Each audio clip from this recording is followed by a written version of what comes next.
Ignacio Morata. Servicios informativos.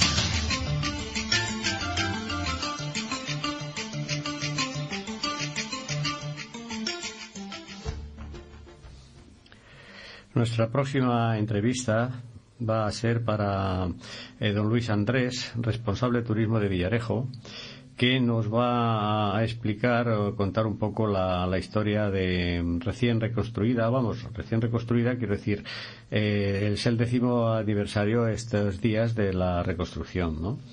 Y que realmente pues que lo que más nos interesa es ver un poco por encima la historia, los aspectos más relevantes de esta torre en el siglo XV. ¿Estamos ya en línea? ¿Sí? Hola. Hola. Luis Andrés. Hola, buenos días. Hola, buenos días. ¿Qué tal estás? Bien, bien. Bueno, he dicho que eres el responsable de turismo de Villarejo, ¿eh? Sí. Y que también lo he dicho, pero lo digo ahora, que eres historiador y además otro título más que tienes de investigador de alguno. Sí. ¿Sí? Soy arqueólogo. Arqueólogo. Buenos días. Bueno, pues, a ver, yo particularmente tengo especial interés de que tanto hemos oído la historia, tanto hemos oído pero por encima, y yo por lo menos no me he enterado bien. Y creo que mucha gente sabe poco del papel que hizo esta fortaleza en su día, hace ya tantísimo tiempo que por lo menos el pueblo de Villarejo de Salvanés sí ha manteniendo la torre, ha mantenido el recuerdo ahí, ¿no?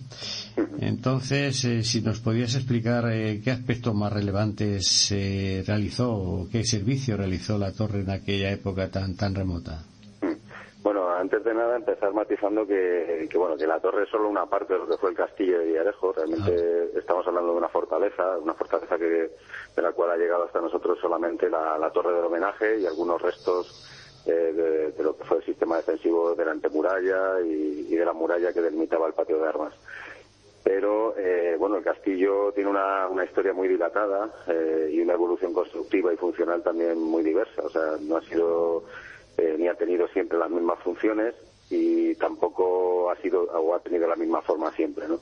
El castillo se remonta en los datos arqueológicos precisos que tenemos a finales del siglo XIII y al siglo XIV. Es el momento en el que se construye un castillo como tal en Villarejo de Salvanés, aunque existe la sospecha bastante fundada de que probablemente existiera alguna construcción defensiva, bien una atalaya o un punto de vigilancia previo, quizá de época musulmana, que sirvió, digamos, de base a la Orden Militar de Santiago para construir posteriormente el castillo de Villarejo y fundar la población aquí en el siglo XIII.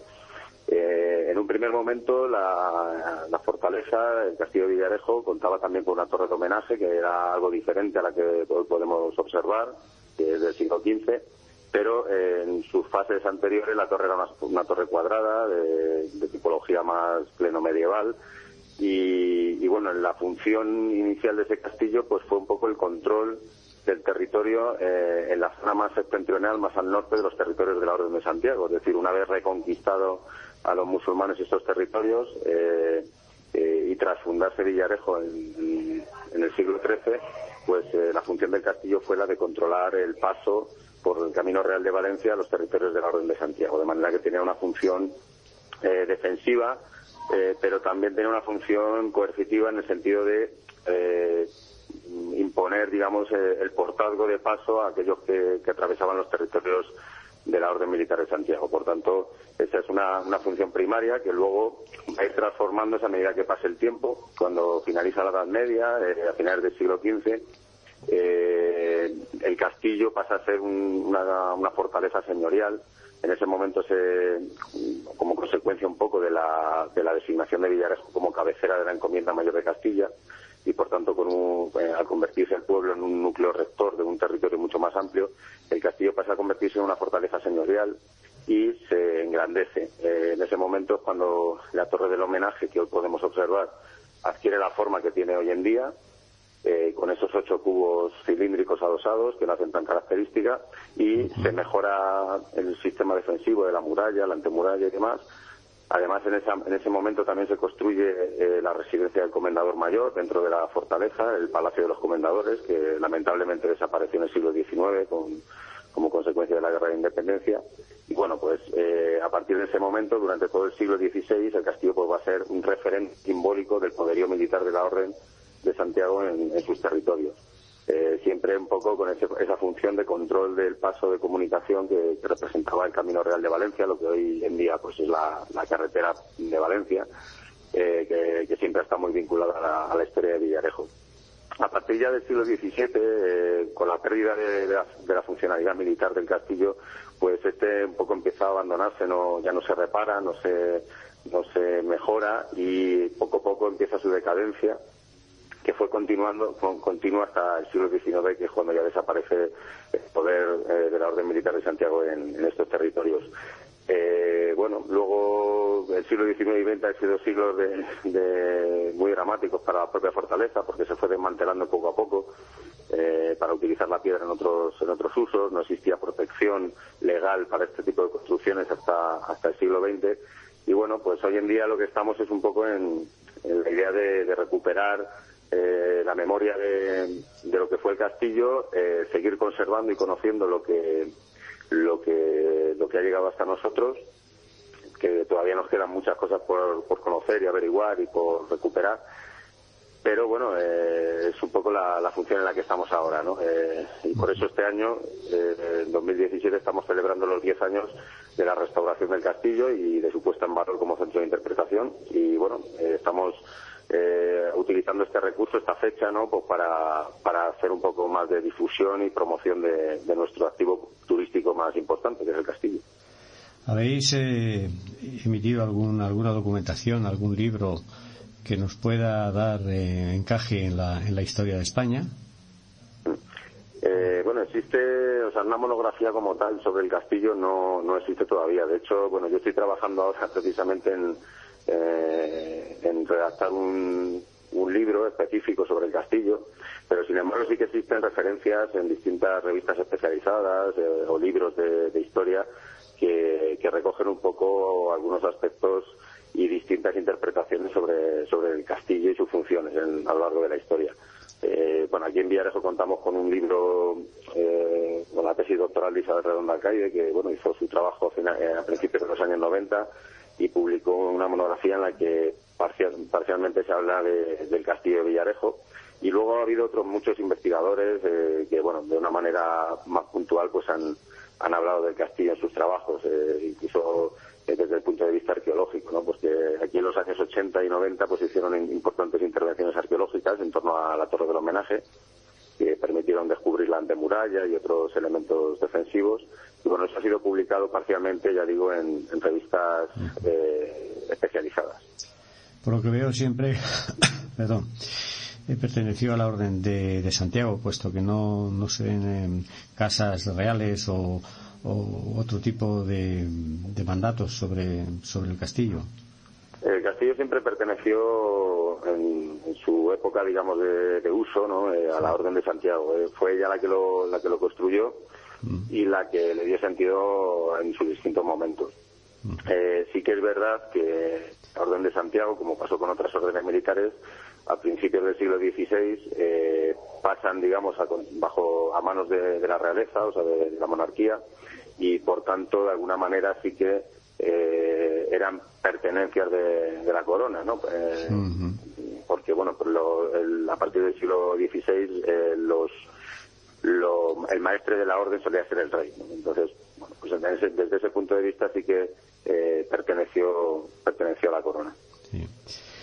Bueno, pues pasando a un tema más crematístico, ahora yo por lo menos me estoy dando cuenta de que todos los pueblos de alrededor del sureste tenemos una historia riquísima, ¿no?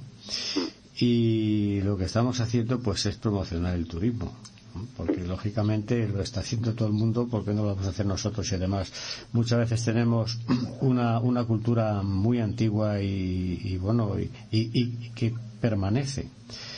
Entonces supongo que estaréis pensando ya, si no lo habéis iniciado ya hace tiempo, algún programa de visitas y de promoción Bueno, llevamos ya unos cuantos años haciendo un uso turístico no solo del castillo, sino también de la Casa de la Tercia y de otros recursos de la localidad, como son los edificios religiosos y demás. Hacemos visitas guiadas, visitas tematizadas con teatralización. Hemos hecho distintos tipos de actividades en el interior de los edificios, tanto de la Tercia como del castillo. Hacemos en verano también algunas visitas tanto especiales como, por ejemplo, un taller de astronomía en la parte alta de la torre. Una visita guiada que culmina a la hora de la puesta de sol, que hay unas vistas estupendas desde arriba, que se llama Atardecer en el Castillo. Y bueno, pues todo tipo de actividades, ¿no? O sea, generalmente intentamos que los edificios estén vivos, que tengan contenido, porque eso garantiza también su mantenimiento y su conservación. Y también, por supuesto, el conocimiento de la gente, que es al fin y al cabo lo que también buscamos con esto. De manera que, bueno, pues sí que hay muchas actividades y siempre estamos pensando en hacer nuevas. O sea que... Pues sí, es un catálogo bastante interesante. A mí lo de la cena en el castillo, la caída de sol, ¿no? del castillo puede ser impresionante, ¿no? Pues, oye, lo que hay que hacer es, nosotros estamos al lado y no sabemos esto, a lo mejor, pues y a lo mejor, no sé si vosotros sabréis que nosotros tenemos también la batalla de Jarama, tenemos un museo, tenemos no sé qué, entonces lo ideal, y es un proyecto que tenemos en la radio, es de conectar las culturas de los pueblos, que nos conozcamos, que todos sepan lo que tienen los otros, que puedan hablar de tal forma que vayamos emitiendo más conocimiento y conocimiento específico de la zona, de los tesoros, de la cultura, de las costumbres. Todo esto es, el otro día hablamos muy sucintamente sobre el tema, pero posiblemente si tenemos oportunidad de ir más adelante con esto y conectarnos las radios de alguna manera, que que ya estamos experimentando y que pues estamos en fase de pruebas. Así que ahí queda digamos... Sí.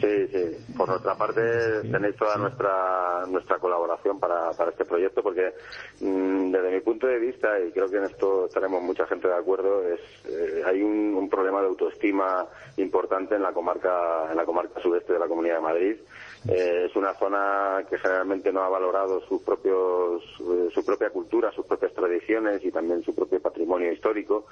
Y ahora partimos un poco con esa desventaja, pero creo que merece la pena apostar por ello. Creo que el turismo es un sector emergente, turismo que tiene que ver con zonas que hasta ahora son poco conocidas, y el sureste no tiene nada que envidiar a cualquier otra zona de España o del mundo, en el sentido de que tiene sus propios recursos y son recursos únicos, en el sentido de que no hay otro sitio donde uno pueda encontrarlos, y eso es un tema en el que hay que trabajar.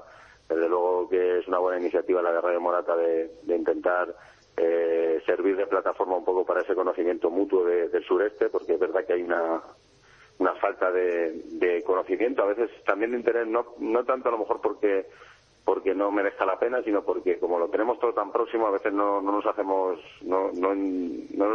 a lo más inmediato por buscar un poco lo más lejano, pero bueno, creo que eso está ahí. Pues sí, efectivamente, y has dicho una cosa muy interesante, la autoestima. Hay que cultivarla porque la merecemos, Muy bien, Luis Andrés. Muchas gracias por atendernos, y ha sido una conversación muy agradable y hemos aprendido bastante sobre la torre de Villarejo de Salvanés. Bueno, pues creo que podremos estar más en contacto, como hemos hablado, también por los temas de las comunicaciones, de noticias y demás. Y bueno, en breve te llamaré, me pasaré por allí y hablaremos un poquito más extensamente. Pues muy bien, aquí estaremos. Muchas gracias. Venga, muchas gracias a ti. Un saludo. Un saludo. Adiós.